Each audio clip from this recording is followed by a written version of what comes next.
अस्सलामु अलैकुम वरहमतुल्लाहि वबरकातुहू। मोहतरम नाजरीन, ARU वॉइस में खुश आमदीद।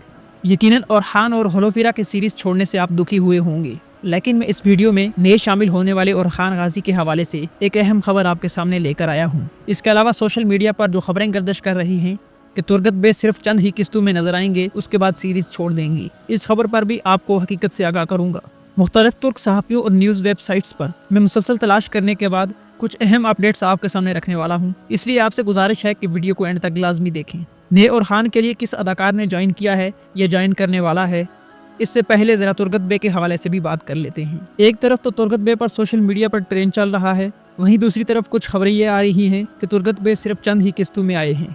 नाज़रीन, ये आप भी जानते हैं और महमद बुज़दाख भी जानते हैं कि अगर एक दो किस्तों में तुर्गत बे को दिखाकर आउट कर दिया जाए तो मदाह मायूस हो जाएंगे, जिससे सीरीज़ की रेटिंग ही नहीं बल्कि सीज़न 7 पर भी बहुत बुरा असर पड़ सकता है। इसलिए मायूस ना हो, तुर्गत बे 7वें सीज़न में भी हमारे साथ ही होंगी। हाँ, अलबत्ता ये हो सकता है कि 7वें सीज़न में अगर सीरीज़ की रेटिंग बढ़ना शुरू हो जाए तो तुर्गत बे को अलविदा किया जा सकता है, लेकिन ऐसा अभी मुमकिन नहीं है। दूसरी जिस अहम बात पर मैं बात करने लगा हूँ वो नए ओरहान गाजी के हवाले से है। इस वक्त महमद बुज़दाख तुर्किया के टॉप एक्टर्स से रब्ता करने की कोशिश में हैं। टॉप एक्टर्स का मतलब यह है कि जो इस वक्त तुर्क टीवी के हाईएस्ट पेड एक्टर्स हैं। मैं ज़रा चंद एक उन टॉप एक्टर्स का जिक्र कर लेता हूँ जो तुर्किया में टॉप पर हैं, जिनका मुआवजा भी सबसे ज़्यादा है। पहले नंबर पर इंजन अल्तान आते हैं, जिन्हें इर्तुगरुल गाजी के नाम से सब जानते हैं, लेकिन ओरहान गाजी के किरदार के लिए ना ही ये मौजू हैं और ना ही इनसे कोई रब्ता हुआ है।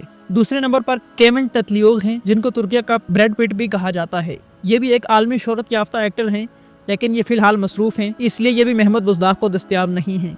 तीसरे नंबर पर बुराक ओज़िविट हैं, जो कि कुल्लिश उस्मान का किरदार अदा कर रहे हैं। चौथे नंबर पर जान पामान हैं। यह अदाकार इटली में भी काम कर चुके हैं, लेकिन अभी महमद बुज़दाख का इनसे कोई रब्ता नहीं हुआ।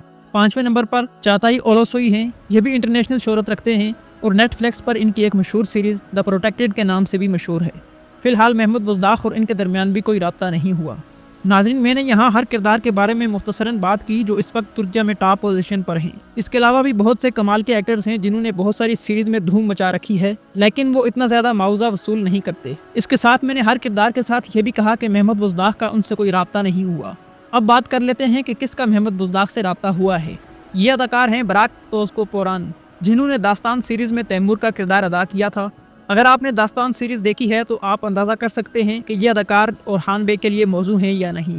एमरे बे और बुराक तोज़कोपोरान में उम्र का कोई ख़ास फ़र्क नहीं है। सोशल मीडिया पर कुछ और भी कंट्रोवर्सी चलती है कि ओरहान बे 28 साल के और बाला इनसे छोटी हैं। तो भाई, ये एक सीरीज़ है, हकीकत नहीं है। अब ना बाला को तब्दील किया जा सकता है और ना ही ओरहान गाजी के लिए कोई बचा लाया जा सकता है, इसलिए जैसा चल रहा है यही बेहतरीन है। एक दूसरी कंट्रोवर्सी ये भी है कि तुर्गत बे की उम्र उस्मान बे से कुछ ही ज्यादा है, जबकि बहुत पहले बमसी बे को बहुत बूढ़ा दिखाया गया था। तो नाजरीन, यहाँ आपको मैं तारीख का हवाला दे देता हूँ कि जब ओरहान गाजी बोरसा पर हमला कर रहे थे तो तुर्गत गाजी भी साथ थे। जब तुर्गत गाजी काई सिपाही बने थे तो वो इर्तुगरुल के सिपाहियों में शामिल हुए थे। तारीख में तुर्गत गाजी को जो शोहरत मिली थी वो उस्मान गाजी के दौर में मिली थी, जबकि उस्मान गाजी की वफात के वक्त भी तुर्गत जिंदा थे। इससे आप तुर्गत बे की उम्र का अंदाज़ा लगा सकते हैं। दोस्तों, मैंने ओरहान के मुतालिक आपको आगाह किया। इसके अलावा तुर्गत बे के सीज़न 7 में कन्फर्मेशन पर भी बात की। आखिर में एक रिक्वेस्ट है कि चैनल को सब्सक्राइब जरूर कर दें। वीडियो अच्छी लगी हो तो लाइक और शेयर करें। अल्लाह आपका हामी नासिर हो।